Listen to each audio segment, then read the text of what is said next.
భూమి శరత్చంద్ర దగ్గరికి వచ్చి, నాన్న, కృష్ణప్రసాద్ మావయ్య అమ్మను చంపి ఏం సాధిద్దాం అనుకున్నారు? ఈ ఆస్తిన? ఎట్టి పరిస్థితుల్లోనూ మావయ్య అమ్మను చంపలేదు నాన్న అని చెప్పి భూమి అంటూ ఉంటుంది. ఇక దాంతో అపూర్వ, ఇంకా నీకు ఈ నాటకీయ పరిణామం అర్థం కాలేదా బావా?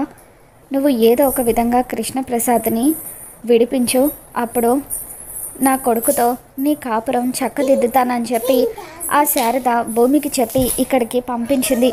అందుకే భూమి ఎలాగైనా కృష్ణప్రసాద్ని బయటకు తీసుకురావాలని ప్రయత్నిస్తుంది అని చెప్పి అపూర్వ శరత్చంద్రకు చెప్తూ ఉంటుంది. ఇక దాంతో భూమి, మావయ్య ఏ తప్పు చేయలేదని నిరూపించడానికి నేను నిప్పుల్లో దూకడానికి కూడా సిద్ధంగా ఉన్నాను నాన్న అని చెప్పి శరత్చంద్రకు భూమి చెబుతూ ఉంటుంది. ఇక దాంతో నువ్వు మీ అమ్మ శోభచంద్ర మీద ఒట్టు వేసి కృష్ణప్రసాద్ ఈ తప్పు చేయలేదని చెప్పు అని శరత్చంద్ర అంటూ ఉంటాడు. ఇక దాంతో శరత్చంద్ర చెప్పినట్టుగానే భూమి శోభచంద్ర ఫోటో దగ్గరికి వెళ్ళి శోభచంద్ర మీద ఒట్టు వేసి, నేను అమ్మ మీద ఒట్టు వేసి చెప్తున్నాను నాన్న, మావయ్య అమ్మను చంపలేదు అని చెప్పి అంటూ ఉంటుంది. ఇక దాంతో అపూర్వ భయంతో వణికిపోతూ ఉంటుంది.